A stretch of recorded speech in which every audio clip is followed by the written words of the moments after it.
राधे राधे दोस्तों, जय श्री कृष्णा। आज हम सुनेंगे श्री कृष्ण की बाल लीलाओं में से स्वर्ग के राजा इंद्र द्वारा स्तुति करना। तो आइए शुरू करते हैं हम इस कथा के बारे में। जब कृष्ण ने गोवर्धन पर्वत उठाकर इंद्र के कोप से वृंदावन वासियों को बचा लिया तो उनके समक्ष गोलोक वृंदावन से सुरभि गायें तथा स्वर्ग से राजा इंद्र प्रकट हुए। स्वर्ग के राजा इंद्र को कृष्ण के प्रति किए गए अपने अपराध का ज्ञान था, अतः वह चुपके से एक निर्जन स्थान में उनके समक्ष प्रकट हुए। वह तुरंत ही कृष्ण के चरण कमलों पर गिर पड़े। यद्यपि उसका अपना मुकुट सूर्य के समान दीप्तिमान था। इंद्र को कृष्ण के महान महान पद का ज्ञान था, क्योंकि वे इंद्र के भी स्वामी हैं। किंतु उसे विश्वास नहीं हो रहा था कि कृष्ण अवतार लेकर वृंदावन के ग्वालों के बीच रह सकते हैं। जब कृष्ण ने अपनी सत्ता को चुनौती दी तो इंद्र क्रोधित हो गया, क्योंकि वह सोचता था कि इस ब्रह्मांड का सर्वसर्वा मैं ही हूँ और मेरे समान कोई भी बलशाली नहीं है। किंतु इस घटना के बाद उसका झूठा अहंकार नष्ट हो गया। अतः अपनी अधीन अवस्था समझकर वह हाथ जोड़कर कृष्ण के समक्ष प्रकट हुआ और इस प्रकार स्तुति करने लगा। हे प्रभु, मैंने झूठे अहंकार के वश में होकर सोचा कि आपने ग्वालों को इंद्र यज्ञ करने से रोककर मेरा अपमान किया है और आप स्वयं यज्ञ की सारी सामग्री का भोग करना चाहते हैं। मैंने सोचा कि आप गोवर्धन पूजा के नाम पर मेरा भाग ग्रहण कर रहे हैं, अतः मैंने अपने आपके पद को गलत समझा। अब आपकी कृपा से मैं समझ पाया हूँ कि आप परमेश्वर श्री भगवान हैं और समस्त भौतिक गुणों से परे हैं। आपकी दिव्य स्थिति विशुद्ध सत्व की है, जो सतोगुण के पद से ऊपर है, और आपका दिव्य धाम भौतिक गुणों के उत्पाद से परे है। आपके नाम, यश, रूप, गुण, साज, सामग्री तथा लीला सभी इस प्रकृति से परे है और तीनों गुणों का इन पर कोई प्रभाव नहीं पड़ता। आपका धाम उसी को प्राप्त होता है जो कठिन तपस्या करता है तथा रजो तथा तमो गुणों के प्रभाव से मुक्त रहता है। यदि कोई यह सोचता है कि जब आप इस जगत में अवतरित होते हैं तब आप प्रकृति के गुणों को स्वीकार करते हैं, तो वह भ्रम में है। भौतिक गुणों की तरंगे आपका स्पर्श भी नहीं कर सकती और न ही आप उन्हें स्वीकार करते हैं। आप प्रकृति के नियमों द्वारा भी कभी बद्ध नहीं होते। हे स्वामी, आप इस दृश्य जगत के आदि पिता हैं। आप ही इसके परम गुरु हैं और सभी वस्तुओं के आदि स्वामी हैं। आप शाश्वत काल के रूप में अपराधियों को दंडित करने के अधिकारी हैं। इस संसार में मेरे समान अनेक मूर्ख हैं जो अपने आप को परमेश्वर या इस ब्रह्मांड का सर्वा मानते हैं।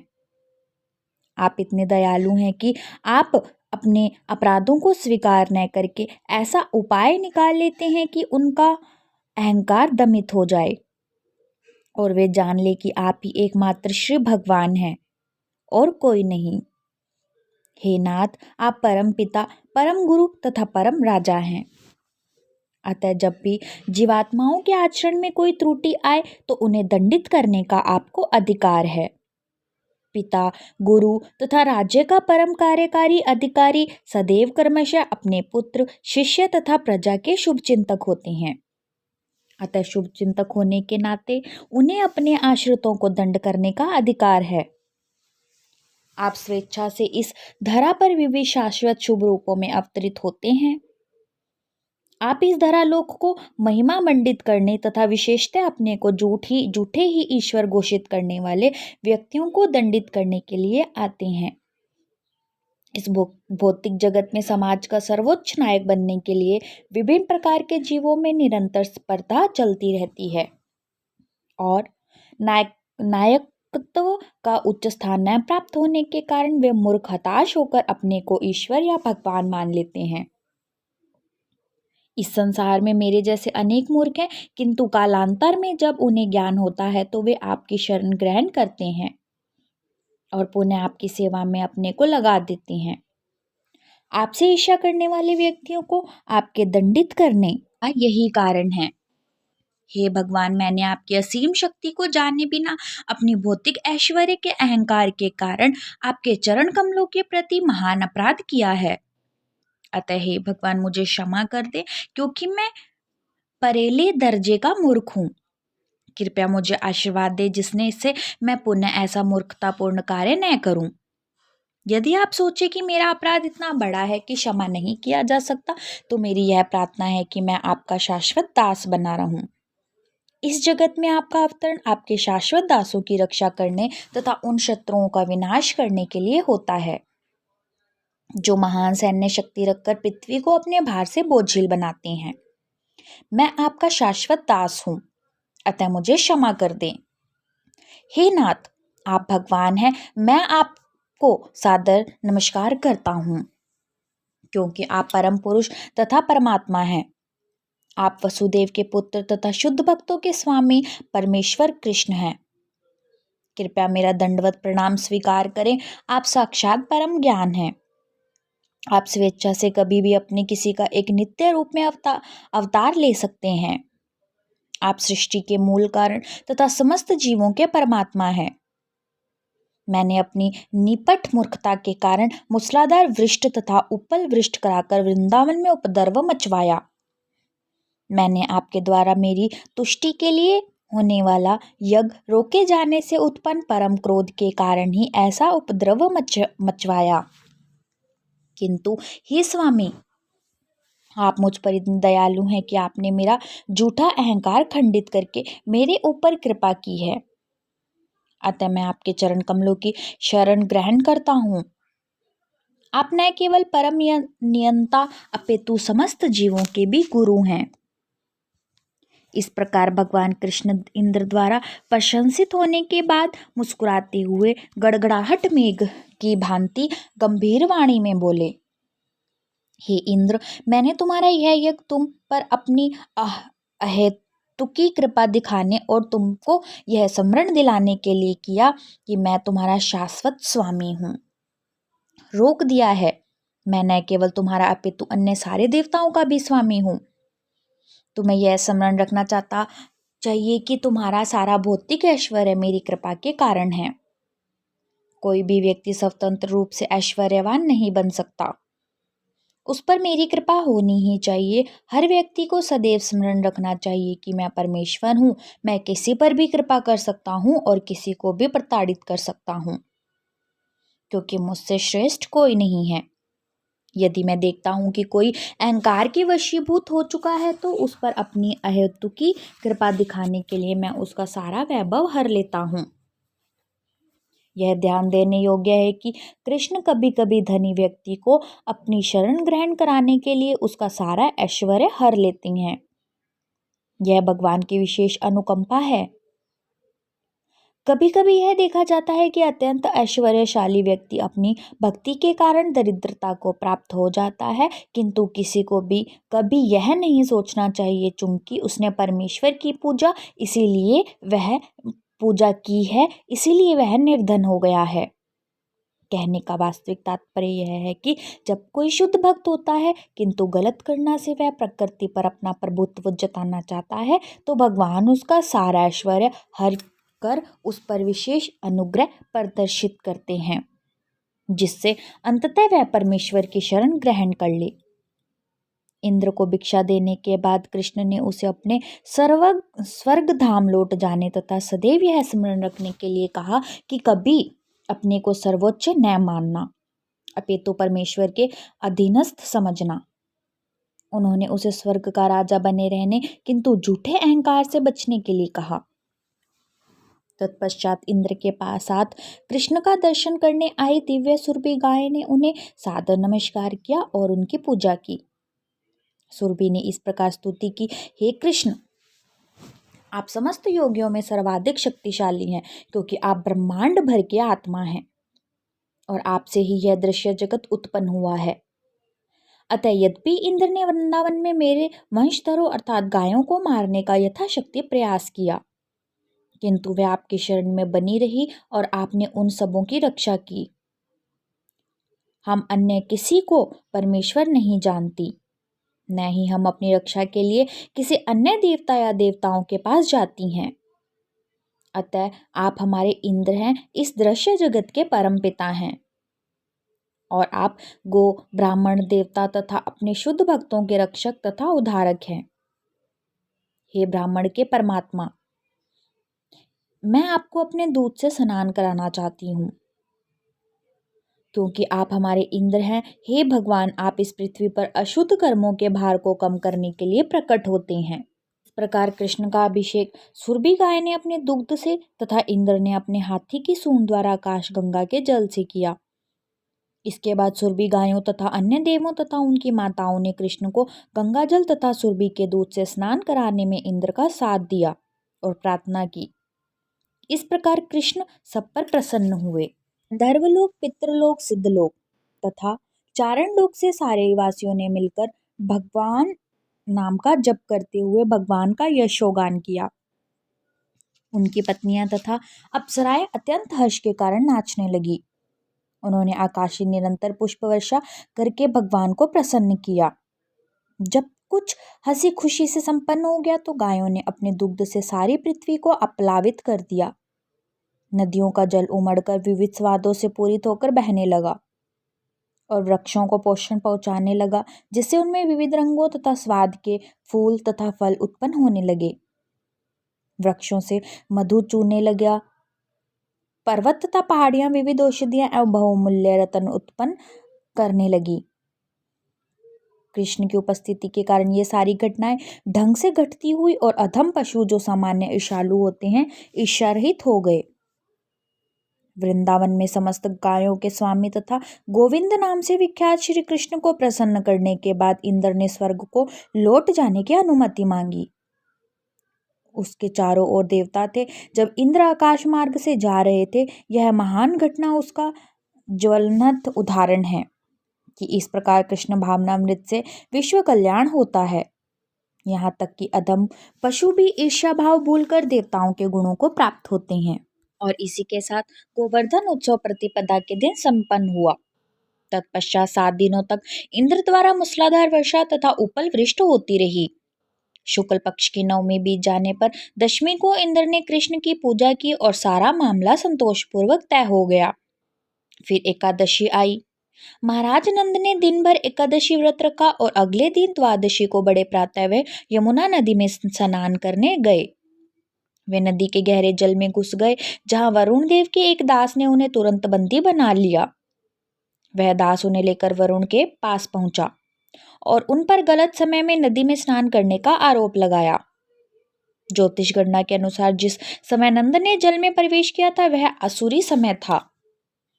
बात यह थी कि नंद महाराज सूर्योदय के पूर्व स्नान कर लेना चाहते थे, किंतु वे न जाने कैसे कुछ जल्द चले गए, जिससे अशुभ समय में स्नान हुआ।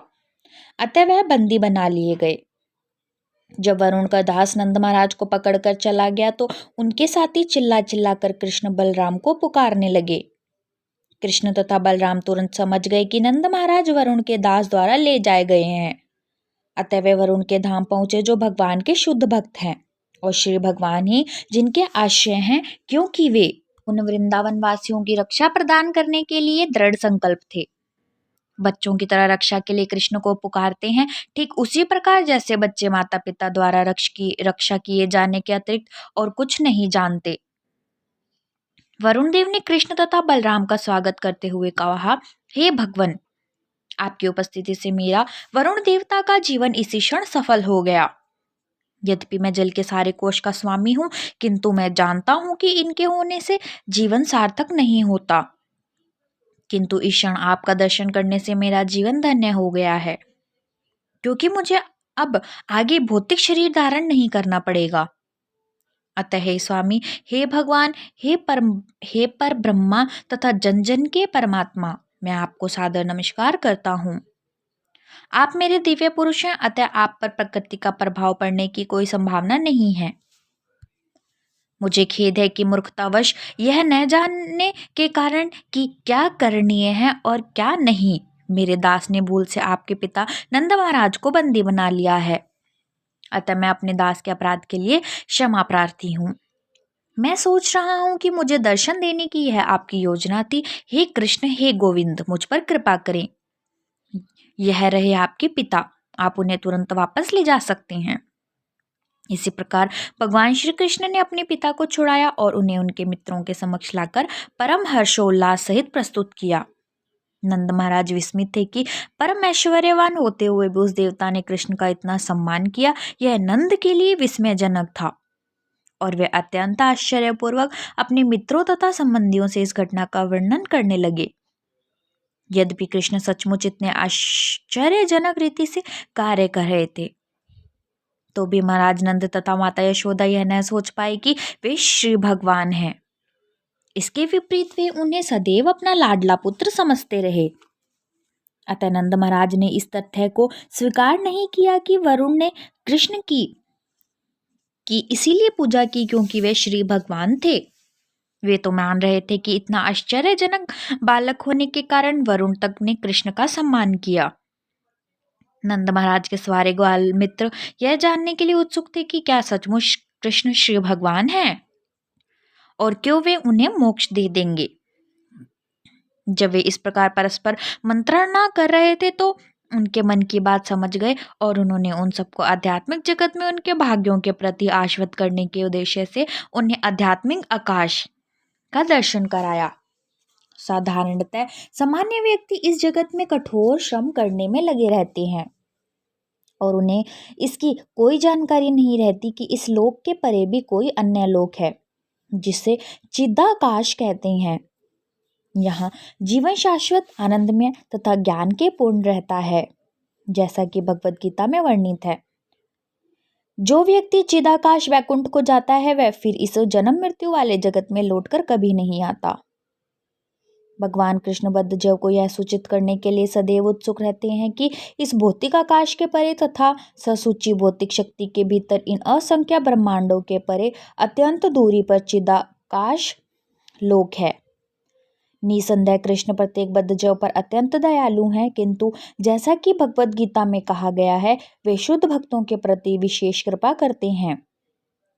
इन प्रश्नों को सुनकर कृष्ण ने सोचा कि उनके वृंदावन के भक्तों को आध्यात्मिक आकाश तथा उसके भीतर बैकुंठ लोकों के विषय में जानकारी दे दी जाए।